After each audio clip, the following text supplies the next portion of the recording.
Hi, everyone. My name is Eugenia. I'm a professional coach. I do one-on-one coaching. I do intuitive coaching. I work with a number of systems, and one of them is human design. And the presentation that we have today, or the webinar that we have today, is on the subject of You Can Have It All, Introduction to Your Grand Design. Today, I'd like to cover a number of things. The specific name, You Can Have It All, relates to the fact that, in our society, we have a certain idea of what it is that we consider having it all in our life. And a lot of us, have bought into that idea. A lot of us haven't.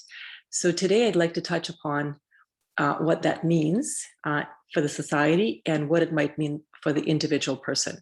And also understanding that because each one of us is different, the idea of what it means to have it all and kind of what brings, happiness, fulfillment, pleasure, joy into our life is something that is quite individual.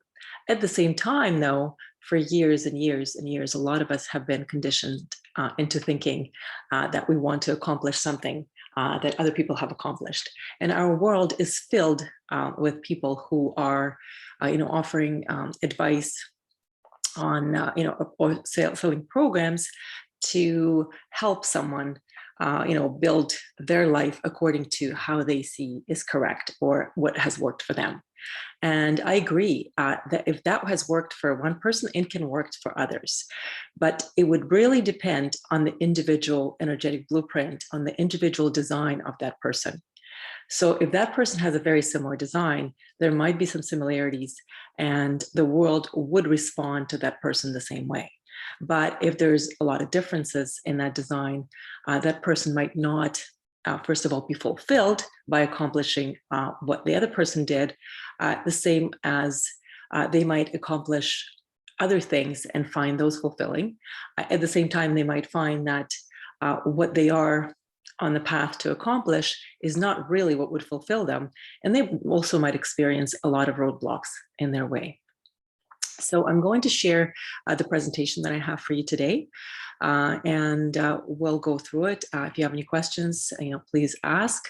But I'd like to leave the questions to the very end so that this presentation and this webinar can be watched by people later. And again, if there's anything that you have specific questions on, we can definitely cover that at some point. Okay, so let me share my screen.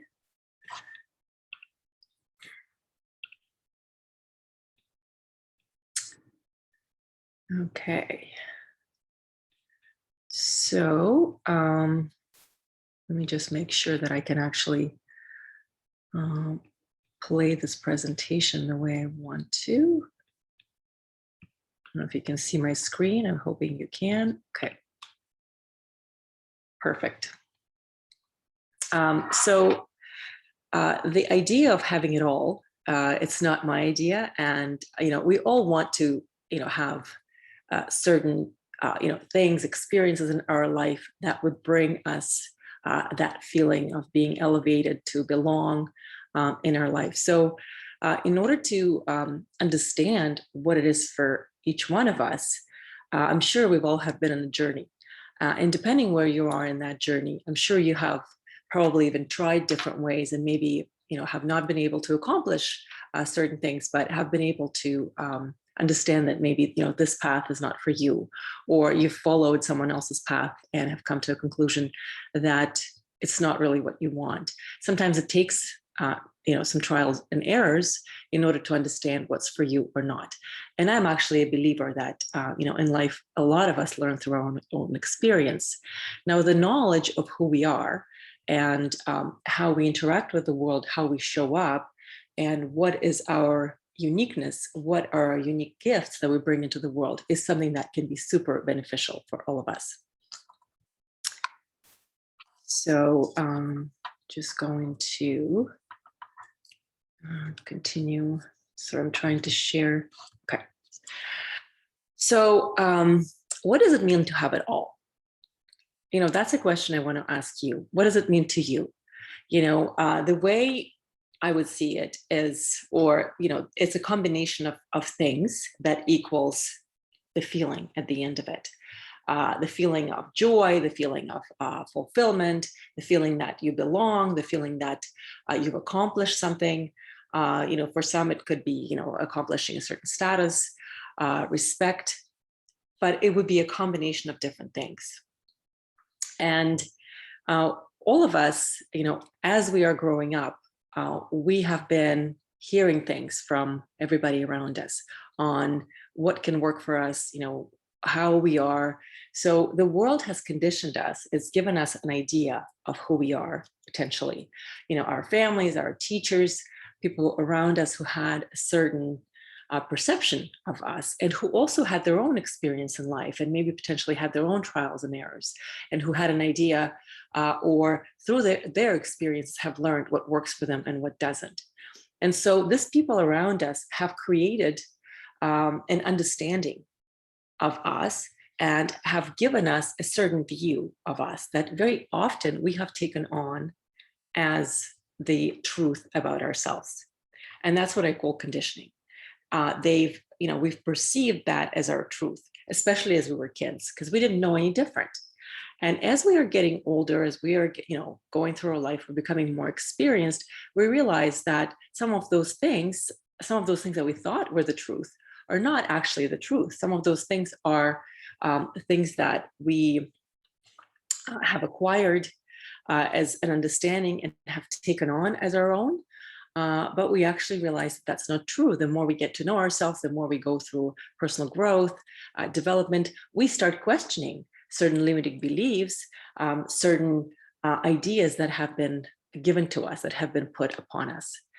And what happens is we realize that some of those things are ours, like the views and the beliefs, and some of those things are something that we've acquired from the people around us, from the adults around us, that actually have taken place very often for the right reasons. They wanted to protect us. They wanted to keep us safe. They wanted to ensure that we're successful. They wanted to ensure that we're not hurt and that we go through life and potentially in a predictable way, in the way that they know.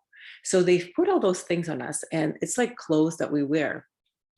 And when we start understanding what our conditioning is, we start actually kind of taking it, like the clothes off ourselves, off our understanding of things, getting to the bottom layer of who we are. And in that process, we discover that, conditioning is something that's not ours, and we start questioning those things and potentially letting them go. And sometimes, we keep them. Sometimes maybe it's too hard for us to let it go, or it's too comfortable. We're too used to having those thoughts or ideas. But very often when we gain awareness about where that conditioning is and who we are, we actually realize that some of it we can let go so that we can feel more our own truth. And we don't have to live according to other people's expectations. We don't have to take on other people's perceptions of us as our own. And as we go through that process, we get to the place where we start observing who we are. We start noticing certain things, and we go, potentially take personality tests like Myers-Briggs. There's the Enneagram. There's some other personality tests. So there's all these different tools. We sometimes look into astrology and numerology. All of these things, all of the systems and all of these tools, a lot of them have been around for ages. And the reason being is that a human being is a very curious human beings are very curious. We wanted to know, we wanted to get to the truth of sort of that encoding. What is that secret sauce that each one of us possesses potentially? We wanted to understand more about ourselves. We wanted to get sort of to the depth of who we are. And so the more we do that, the more awareness we gain about who we are. So the whole idea of kind of the world telling us who we are is something that we realize is no longer something that we need to believe in. And we become more affirmed in our own view of ourselves. And we gain, again, more awareness into that. So once we go through that process, we also realize how much conditioning and how much homogenization there is in the world, meaning conditioning as far as everything we've learned from outside, from people around us. But the other piece is homogenization, is how the world expected us to be like everybody else. And when we understand that, we realize that very often, when we were in school, for example, there were, kids in the school that we were compared to. If you had siblings, you were compared to your siblings. If you had friends, your parents maybe sometimes compared you to your friends. Or if parents talked to each other, they would always, share or often share about their kids. And if their child, was not, somebody else's child was not sort of behaving or doing, kind of accomplishing as much as the child of those people, the parents started to worry, because we live in the world where we compare things, and that's our point of reference. Now, I'd like to bring that point up because, again, the idea of having it all comes from that conditioning and homogenization, and understanding that, very often, when you are someone who is maybe different from the majority of people, it's really hard for you to keep up with the expectations. It's really hard for you to actually go ahead and be like everybody else around you. You basically have to really change who you are. And so we see those kids sometimes that are different from the majority of kids. We see them struggle, and we think that there's something wrong with them sometimes. And, I've been guilty of that. I mean, I've had my own struggles growing up. I know as a parent, when my kids struggled, I worried about them. I thought that, what was wrong. Didn't necessarily, blame them, but you do worry about those types of things. And the same happens to us as adults. I mean, maybe scenarios change, the situations change, but those things do not necessarily change, because the whole point is, if the world sees you as someone, just homogenized, just like everybody else, they would expect you to be like everybody else. And if you're a little bit different, if you stand out, then, you'd be looked at differently. And you also might feel not super comfortable by being expected to be like everybody else, or by behaving like you are not like everybody else. So my question to you is, do you know how similar or different you are to other people? Do you know at this point in your life? I mean, a lot of us have done the work. A lot of us have been on that journey of looking, observing, learning, and we know that, there's something to us that other people don't have. And that is something, it's like that, we dig for the treasure, we dig for the gold, so that we can acquire a personal view of who we are, a personal understanding, and get to the point of our own truth and affirming our own presence in the world and our own uniqueness. And, awareness in this case is key. Having awareness about, how you approach things, how you show up in the world, who you are, what is the imprint that you have on the world? What does the world gain from you being present in it?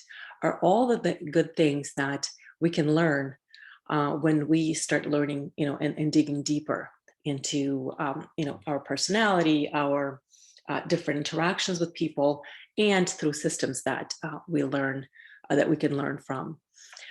And in this case, it's good to ask yourself, those types of questions, like how well do I know myself? Who am I? And kind of learn from there. And sometimes, we even have been on the path of following somebody else's journey. And, I know kids sometimes, when you ask them questions, who do you want to be? And they say, I want to be like my mom. I want to be like my dad. Those are all natural things, especially, when young kids, really admire their parents and look up to them. I mean, that's wonderful. And then, they go through the teenage years and they want to separate and they want to have their own identity. So today, I'd like to share with you one of the most amazing systems that can help you, if you don't know it already. If you're familiar with it, there'll probably still be something new that you'll learn from today's presentation.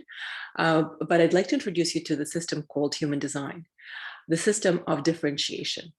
And that's why I love the system, because it actually allows you to understand and grasp how different, how unique you are from anybody else.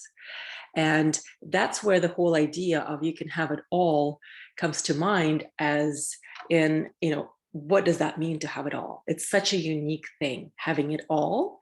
Yeah, but by all, I'm encompassing, and I'm bringing things like, what is your idea of having the life that you want, of having, what is your dream? What have you always wanted to be? How did you want to feel? How did you want to interact with life? So all of those things are very individual, and understanding your energetic design can really help you get to the understanding that your energetic blueprint and you showing up as you is what the world needs. And the more you know that, the more you are affirmed in that knowledge, the more it can help you be you. And the more it can help you actually understand how you show up and how you affect the other. It can also help you understand how the others show up in the world and give them space and room and acceptance to be who they are. Because when you start with yourself and you understand who you are, how you show up, how you interact with the world, what is your way to show up, what kind of an effect, an energetic effect you might have on people when you show up and when you're present, when you speak, or when you're just in the room. Because human design, a lot of it is about energy. I mean, in this world, most of it is about energy. Most of it is about things that we don't necessarily see, but we feel them, we experience them, we sense them. So understanding that can give you this opportunity to get to a point of, closer connection with yourself. It also can help you with self-discovery, and it can also help you come to a place of honoring yourself and respecting yourself with your gifts. And every time you show up, actually having the awareness of not just how you interact with the other, but what is the value that you bring and your presence in the world, how it can affect the other, and what you're here for, your role in this world. So what is human design? Human design is a system of differentiation. It was a system that was channeled by someone named Ra Uruhu. That was the name that he's taken on. And it was channeled in 1987, I think, where I think for 8 days the voice has spoken to him. And it's a very elaborate system. It has many, many layers to it. And today I'm only going to cover the foundation of what human design is, according to kind of the topic of our conversation, and to help you gain an understanding of your uniqueness and potentially, thinking about and contemplating the idea of what it means for you to kind of show up fully in the world and kind of having it all, so that you can maybe, affirm yourself in that idea, but also look back on your life sometimes and kind of see, oh, this makes sense of how, I'm meant to energetically show up. And, intuitively, I've always felt that. And here is this reaffirmation. Or it might give you some more ideas as far as, if you are looking at maybe changing careers or doing something in your life that is different, or just wondering, you're just purely curious about, some things that you maybe have always suspected or knew about yourself. Because it's a system of differentiation, it really, goes deep into allowing the person to understand their uniqueness, their gifts, their theme in life, kind of the theme that the bigger picture theme that each one of us goes through or experiences in their life. And also allows us to understand how we are to operate correctly, how we are to make decisions that are correct for us. And understanding that our mind is often involved in our life to the point where it interferes with a lot of things that are instinctual, that are very natural to us, that are intuitive. And when we know that our mind isn't our ally, but it's not something that we should rely on for consistency and truth, because our mind is everything that we've learned from outside, everything just like conditioning that we have acquired. It can actually take us to some really dark places. So understanding that our mind is our friend, but shouldn't be relied on for making decisions, is something that the system talks about quite a bit. And that most of the decision making has to happen through the body. When we make decisions through our body, we actually rely on our vehicle, on our kind of very much instinctual part of us, that, and our body never lies.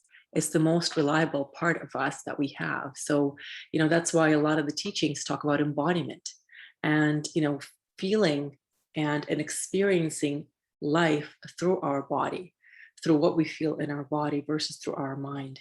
Because if you think about it, very often, those are very different things. And sometimes when we experience things in our body and our mind interprets it, our mind can really make a very different interpretation that is not necessarily true about what we're feeling. So just keeping in mind that, the decisions that we make always happen, at least that's how human design sees it, they always happen through our body. And so it allows you to understand what is the correct way to make decisions for you through your body, so that you can be connected to your intuition, as we call it, inner authority. So it's a combination of a number of things. It's a combination of astrology, I Ching, the Book of Wisdom, Kabbalah, the Hindu chakra system, and quantum physics. So there's a lot of different layers to a person's chart or to a person's design. And that's why the system is not probably as widespread as some other systems or like astrology, but it definitely incorporates parts of astrology into how it sees a person and kind of, differentiates from there depending on kind of at what point the person was born and 88 days before their birth, because that's when the unconscious part of somebody's design goes into the womb, and that forms part of the chart, part of the human being.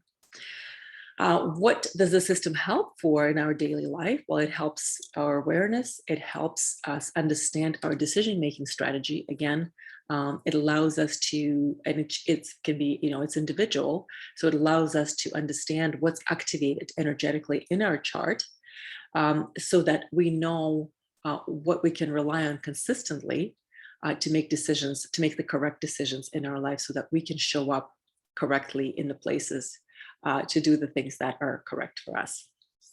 And in turn, what it will give us is the opportunity to be in the right time in the right place.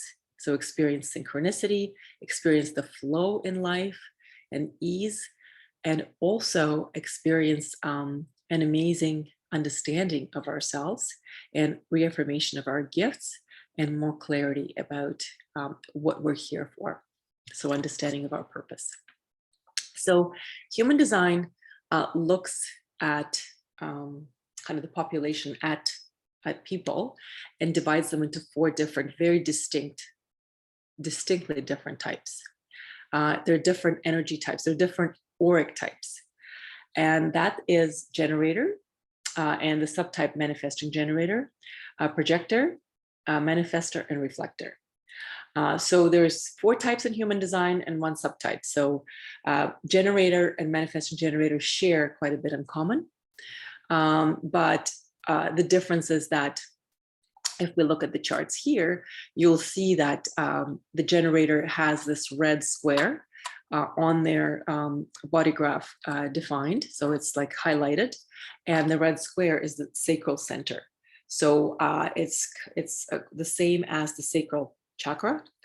So the human body in human design is divided not into 7 chakras, but into 9 energetic centers. And you can see they're all these different geometric figures on the charts that you see on the page. And all of these geometric figures can be colored many different ways. So some can be white, some can be colored, which means the white ones mean that they are not activated, they're not defined, which means that they don't have consistent energy flowing through them. And the ones that are colored mean that they have consistent energy flowing through them. And that means that they're activated in a person's chart. And that means that they have a consistent way of being. And that person, depending on what energetic center out of the 9 is activated, and there's many different combinations, would allow the person to understand how they are to show up in the world. It activates their gifts. It activates differently their interaction with others, depending, again, what's colored and what's defined in their chart. So generators and manifesting generators together make up 70% of population. Projectors and 21% of population. Manifestors are about 8% of population, and reflectors, which is the most rare type, is 1% of population. So these four types everybody would be one specific type. So you either would be a generator if you pull your chart, or a manifesting generator, projector, or a reflector, or a manifestor. So depending on what energetic type or what auric type you are, you would have a very different aura. You would have a very different strategy, because each type is here for different reasons. And each type is here to interact with others differently and to interact with the world differently. And so if you are, let's say, a generator or a manifesting generator, your strategy would be to wait to respond, which would mean that you would have something happen around you or outside of you, and you'd be making a decision of whether this is a correct thing for you to respond to. But you'd actually take your time to make the decisions through the correct way that your body is to make the decision, instead of just jumping in and making that decision. Because very often what happens when I work with people and they are generators or manifesting generator, they often say, yeah, I just react and I just jump in so quickly. But when we do that, we don't always know and make the decision. We don't go through the process through our sort of way that our intuition works. We don't listen to our intuition to tell us this is the correct thing for us to respond to.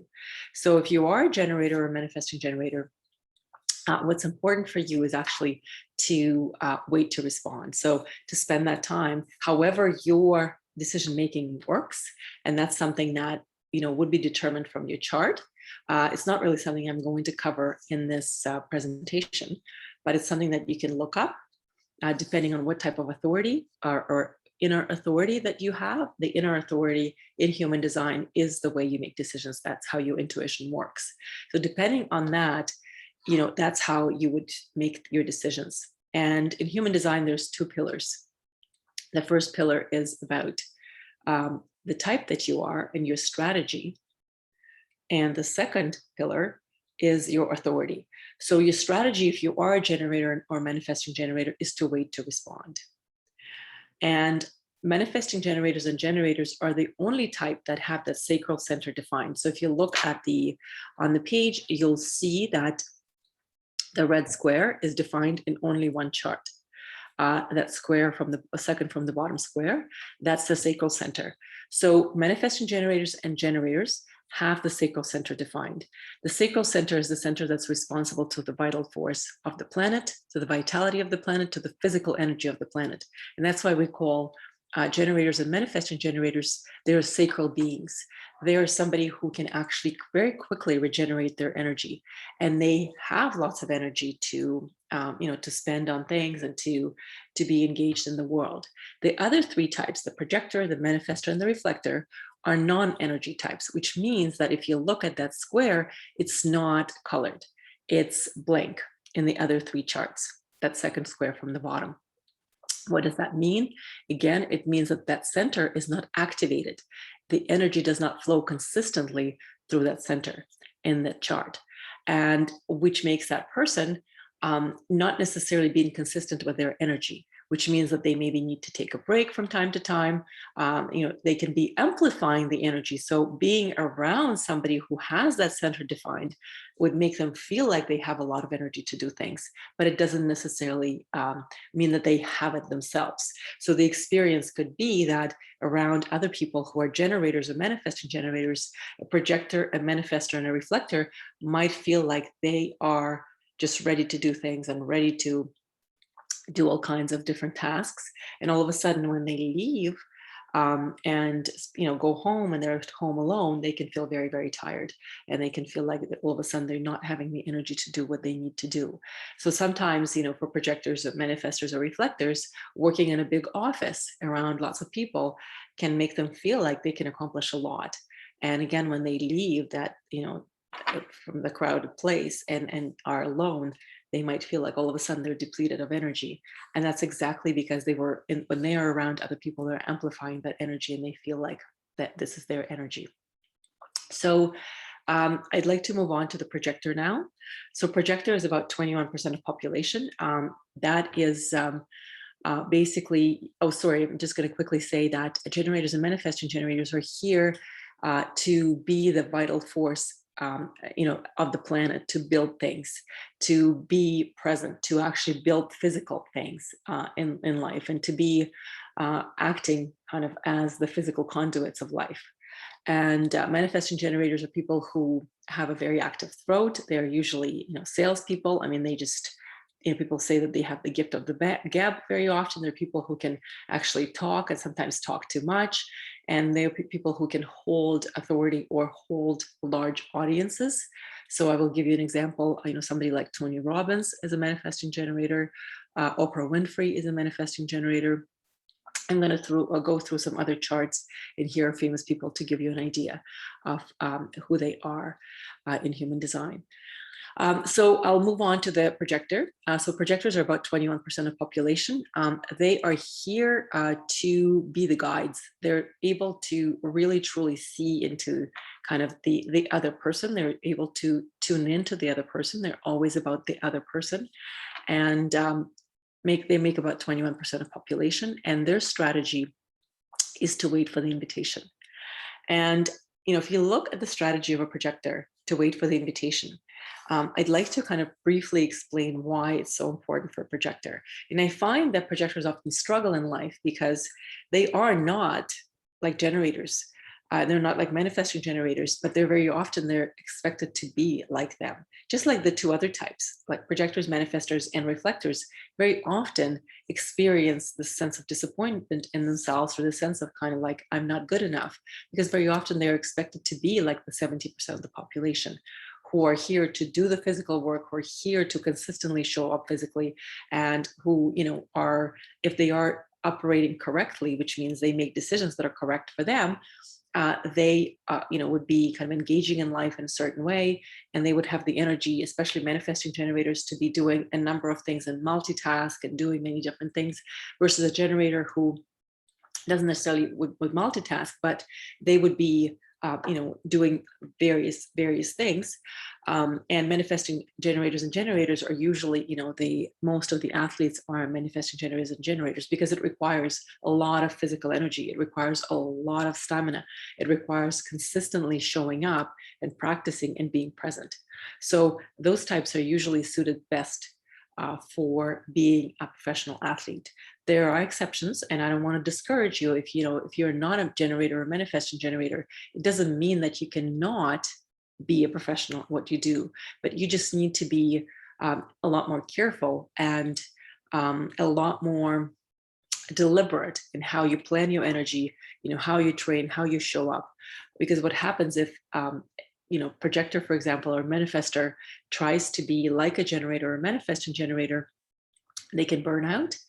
They can have injuries, especially in the sports, or just have a complete kind of like body breakdown, or this feeling of like just can't keep going, because a lot of the activities that manifesting generators and generators do are not something that would be natural for a projector or a manifestor or a reflector.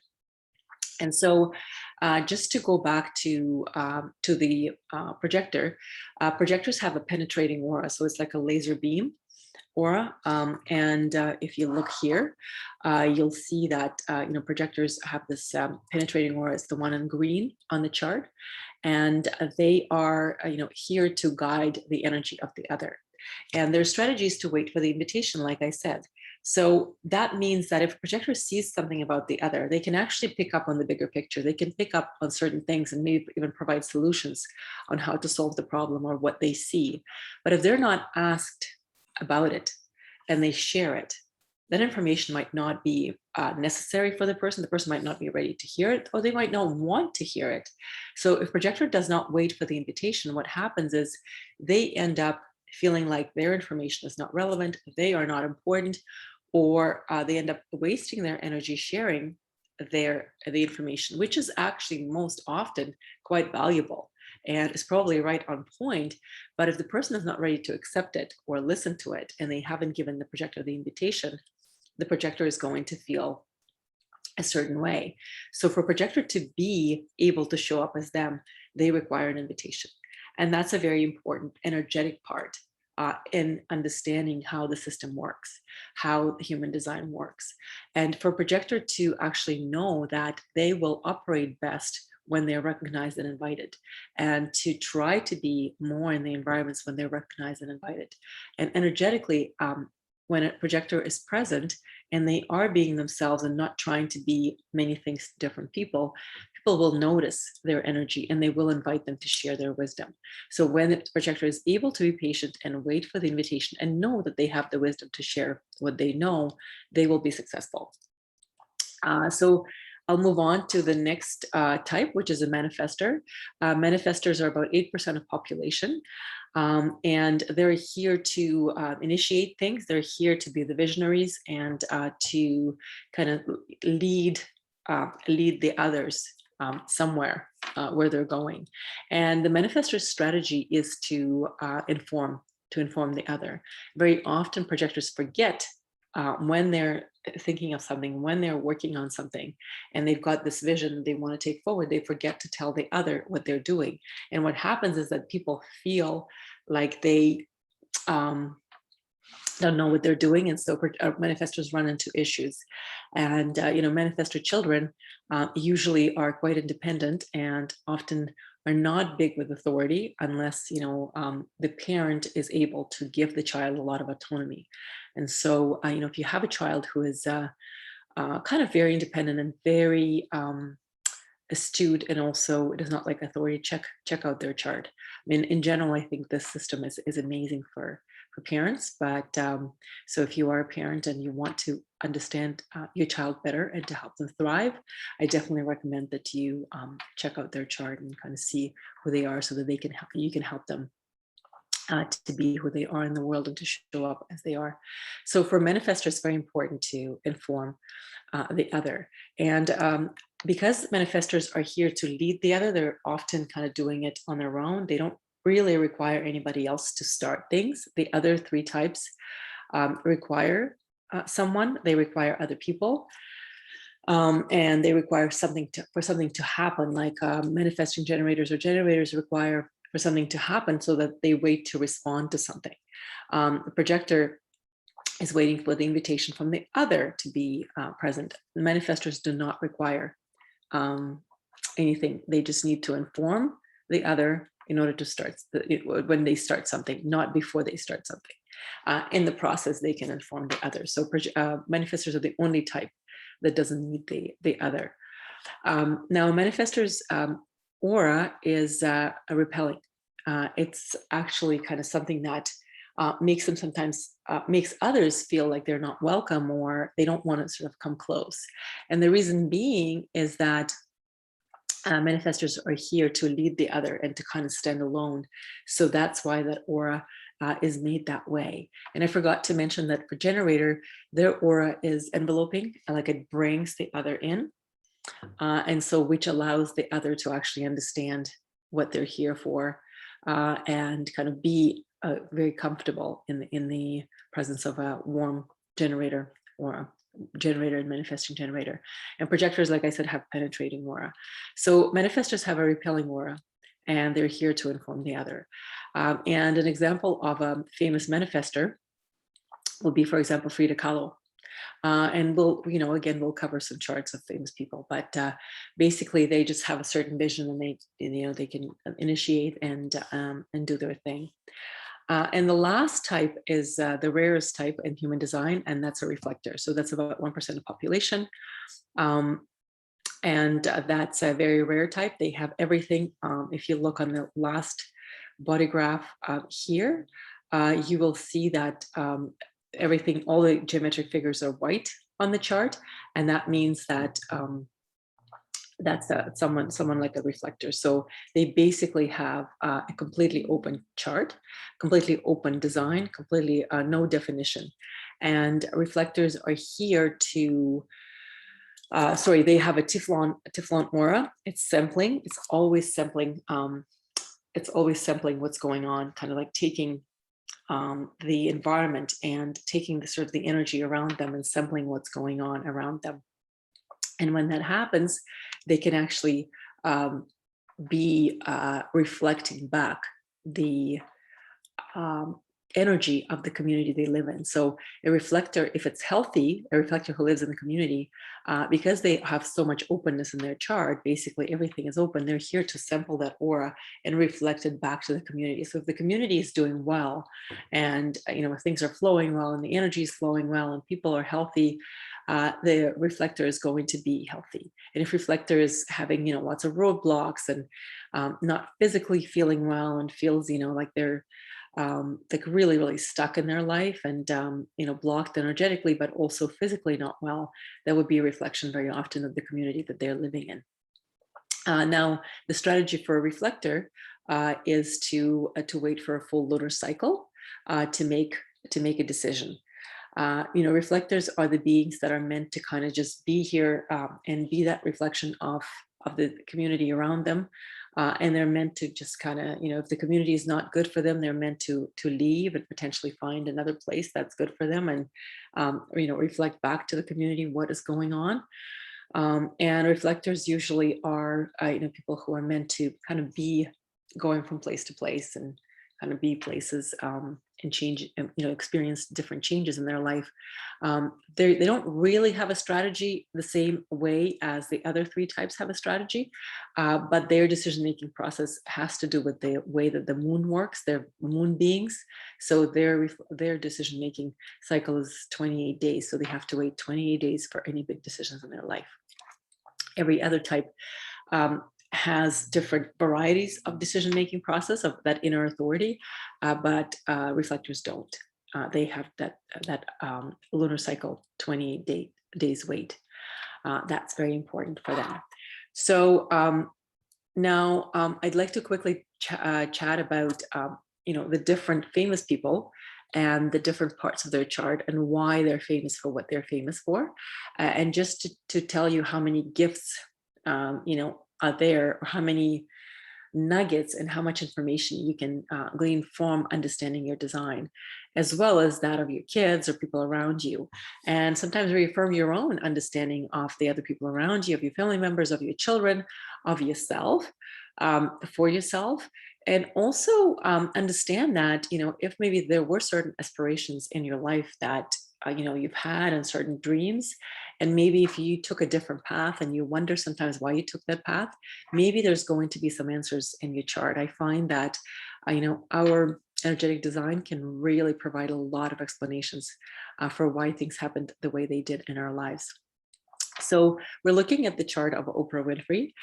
She's a manifesting generator. So if we look at her chart, unfortunately, you can't see the bottom, the very bottom, which is the root. But what it tells us is that, she's got, she's a generator, and she's got a very active hand in ajna. So the centers that are colored are, defined in her chart, and that she's got quite a bit of definition.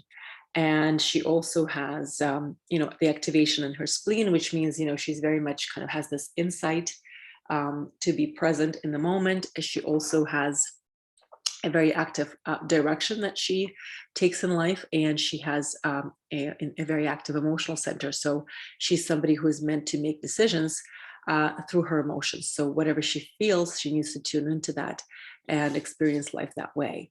And also, if you look at the yellow triangle on her chart, you'll see that for her, she's got an activated head.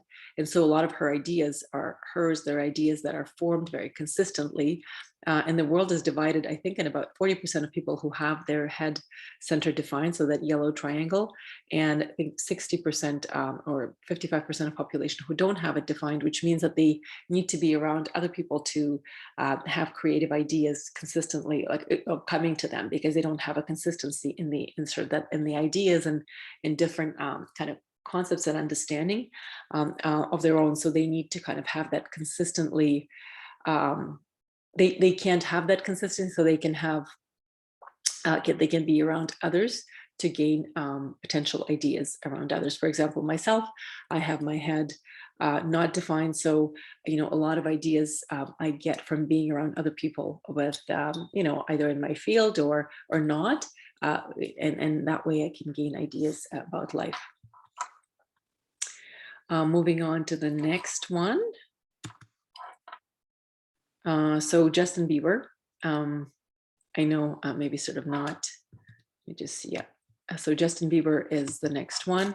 And so Justin Bieber is a manifesting generator. So you can see he's got sort of that third triangle from the top. He's got a very active throat. He is somebody who, you know, as we know, he's a singer. If you don't know, he's a Canadian singer. So I'm very proud that he's a Canadian singer that no longer lives here, but he is from Canada. And so his throat is defined and he's got a lot of activation. So a lot of things that are colored in his chart, which gives him that consistent energy, you know, to be performing on stage, to be showing up, and to be able to sing and to consistently express himself through his throat, through his singing, through his art. And so, again, you know, your chart very often can sort of be the telltale sign of certain gifts and certain things that allow you to kind of take a direction in life, right? And that the understanding of that can help you. And, you know, sometimes I find that when we are going through a transition in life and we are looking potentially at a new career or, you know, making shifts and changes, it helps to look at what is our design. And there's lots that you can learn from them, especially to help you with direction, purpose, kind of a new way to view yourself. So now we're looking at Muhammad Ali's chart. Muhammad Ali is also a manifesting generator. He's got quite an active chart. He's got a lot of centers. You can't see his head center, but his head center is defined, I think, as well. He's got a lot of activation. You can see that most of the geometric figures are colored in his chart. He's got that small red triangle, which is his willpower defined. So for somebody, you know, who is a boxer, who needs to be, you know, really present, who needs a lot of energy to train and be consistent and show up and consistently perform, a manifesting generator is perfectly suited for that, as well as the willpower to be, you know, strong, but to also the willpower to kind of persevere despite all types of different challenges. And as we know from Muhammad Ali's life, is definitely the case. So his chart speaks a lot about that.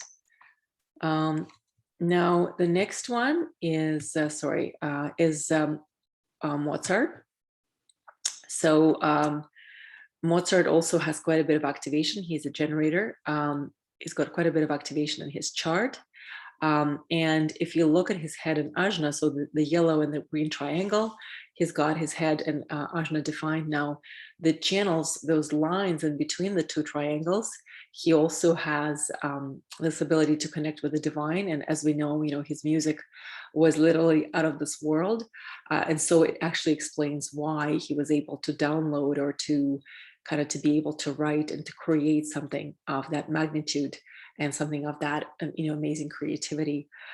And so also, you know, he's got his willpower defined as well. So he was able to show up consistently and to continue to create that music as well.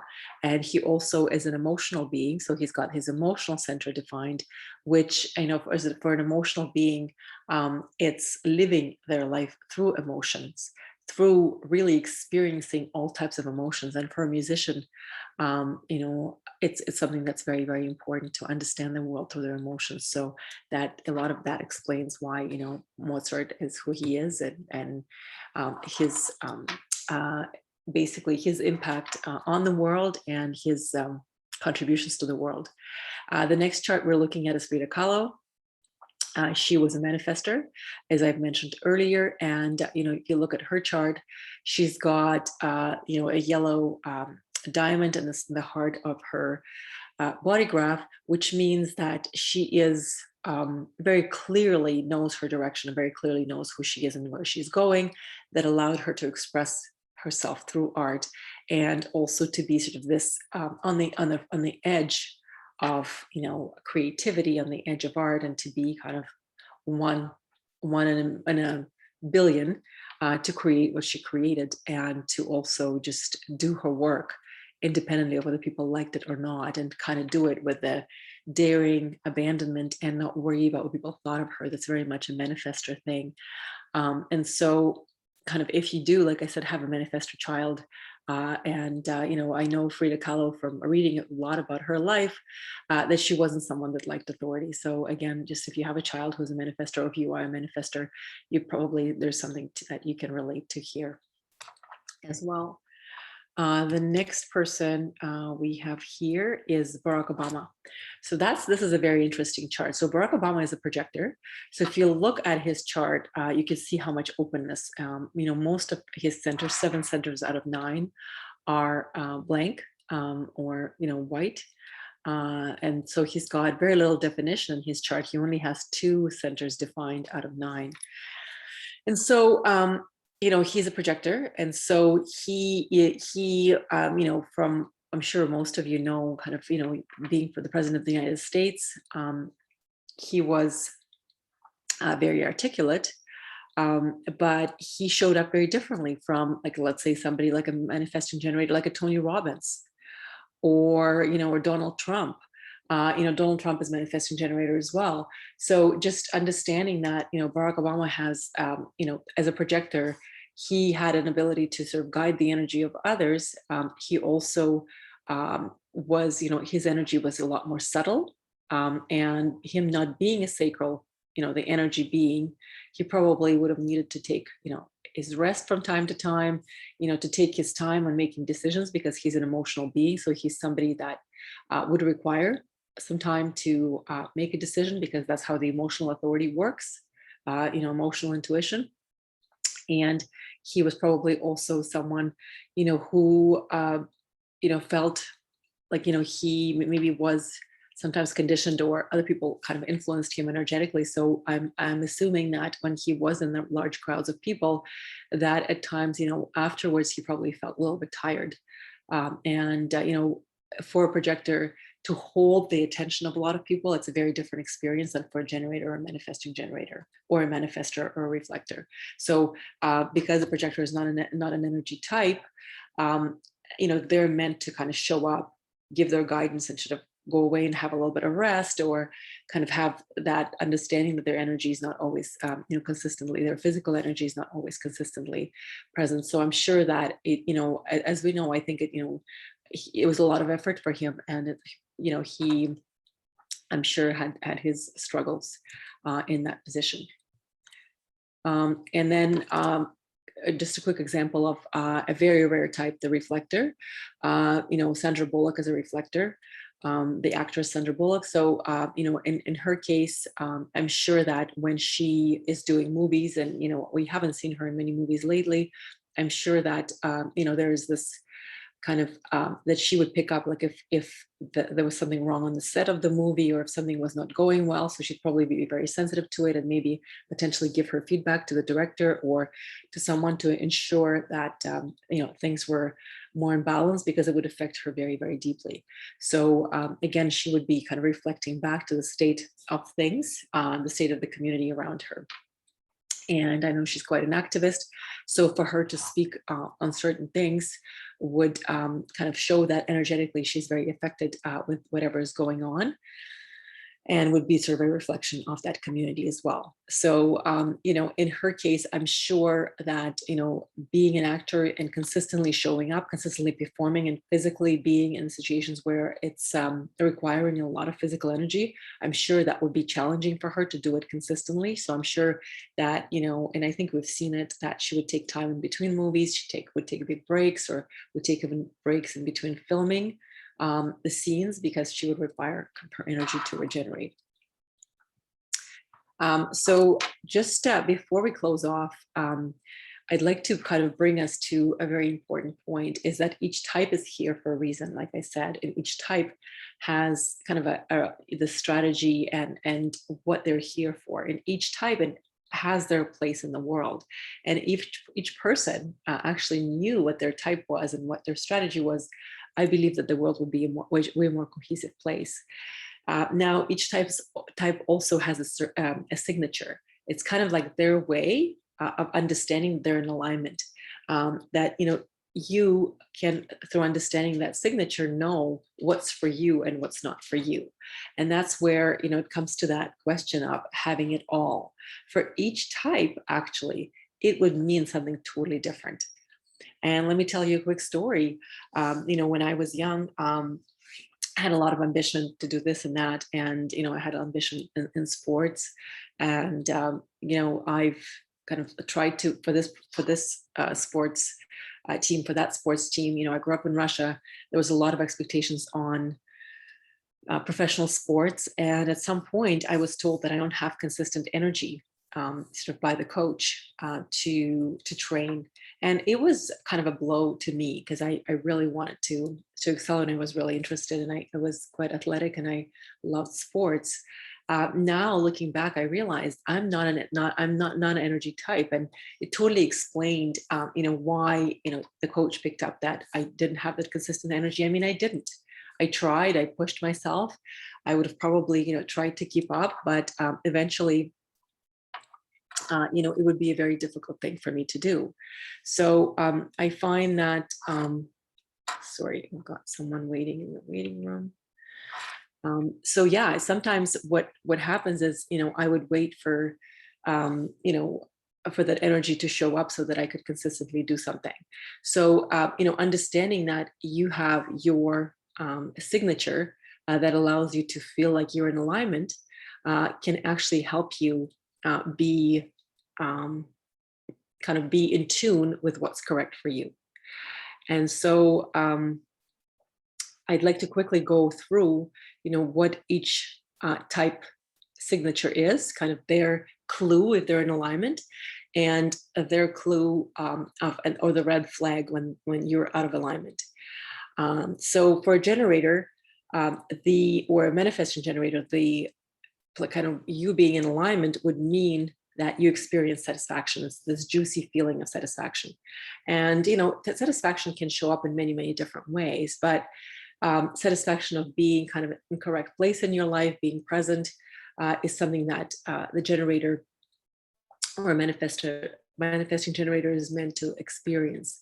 And the red flag that would allow a manifesting generator or generator to understand that they're out of alignment would be experiencing frustration. So as soon as you start experiencing frustration, it's asking yourself, okay, what am I doing here that is preventing me from showing up more as myself, or what is throwing me out of alignment? And usually it's not listening to your strategy. So for a generator, remember the strategy is to wait to respond. So it would be around kind of, okay, did I wait to respond on this? Did I listen to my inner authority? Did I listen to my intuition, to what it's telling me? And if that frustration shows up, it's not about beating yourself up about that frustration, but it's actually getting to a point of curiosity of like, what have I done here that threw me off and got me out of alignment? Now for a projector, the signature for a projector is success. So when a projector is in alignment and is following their strategy of waiting for the invitation, they would experience success. So what does success mean to you as a projector? That also can vary, in many different ways. What is success? Is success, being recognized by many? Is success being recognized by a few, but having very deep connections with people? Is success having people, come to you and see you as an expert in something? I mean, there's many definitions of success. And that's why, again, to the subject of this webinar, having it all is such a unique thing for everybody, for each one of us. And when we understand that, when we show up as ourselves, we can have, we can experience that fulfillment or that feeling of what we're looking for. But it requires being in alignment and being present and being aware. And now for a projector to be, when they're out of alignment, which often, not waiting for the invitation and just sharing their guidance, for example, or showing up and saying what they want to say, they would experience bitterness because that would be their red flag. And bitterness is something that can be physically felt, in your mouth, like that bitterness, but also this feeling of kind of not being heard, not being recognized, not feeling worthy. And now for a manifester, their signature would be a sense of peace. Because the manifestor is here to initiate and to lead and to kind of do the thing on their own. Very often they want to be left in peace. And so if you're a manifestor, what does peace mean for you, right? Does it mean that you're left alone and you're just enjoying your own time, your own alone time, or you're creating in your own kind of time? What does that mean for you as a manifester, to be in peace? And if you're a manifester, and you're not in alignment with your strategy or with who you are, you would experience anger. And kind of how does anger show up for you? When anger would be your red flag to tell you that you're out of alignment. Now, if you're a reflector, that feeling of alignment is actually surprise. It's being surprised at something that is going on or that's happening. And so if you're not waiting for your lunar cycle and you're not waiting to take that time to make a decision, you might experience disappointment. That's your red flag to say that you're out of alignment, and maybe you're trying to be too many things to too many people. So all of these things are a good way to allow you to actually understand what's in alignment for you and what's not. And when you do, you can actually, really tune into what's correct and what's not correct for you. Sorry, I'm just trying to see if I have anything else in here, and somehow it's not moving forward. Okay, let me just pause for a second. Okay, just one second. How do I stop the sharing? Hi, Carrie. Sorry, I'm just going to see if I can pause. It's so weird.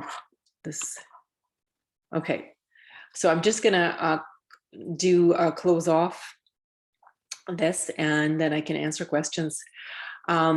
So basically, the whole idea of the system and understanding your design is that when we are in alignment with who we are and with our natural way of being, we begin to experience kind of a real awareness of who we are. And we can stop chasing what we're not, and we can stop chasing what others expect us to chase. And we can actually understand that having it all is our unique way of seeing that, versus having the world tell us what it is for us. And when we allow ourselves the opportunity to be ourselves and to actually understand our unique gifts, we can show up as who we are, and we don't have to let the world tell us what's correct for us. And we can stand strong in that understanding, and we can also be in the flow of life and have it all according to our design, according to what's correct for us. So thank you so much for watching. I really appreciate it. I'm going to open room for questions. And just one second, I'm going to see if I can stop. No. Sorry, how do I do that? Just one second, I need to stop the sharing. God, it's like, okay, pause share, okay. All right, I think I'm not sharing anymore. Carrie, can you see me? Okay, excellent. I can see you, but I still see the main show, the slide as well. Do something here, sorry, just one second. Just gonna see.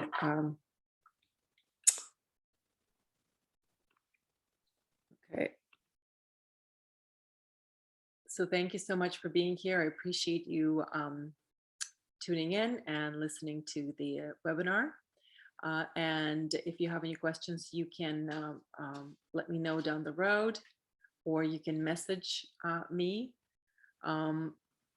And I'm hoping that you found this webinar interesting, or at least that you've got something out of it, and you can actually kind of look back on your life and also see kind of what drove you to to be where you are today, and also which parts of you have intuitively been very aware of kind of your gifts and kind of what you're here for, and so on. It's always interesting to kind of get the part, like once you gain awareness, once you gain that knowledge, to look back and see how much of that knowledge did you already have within you instinctively.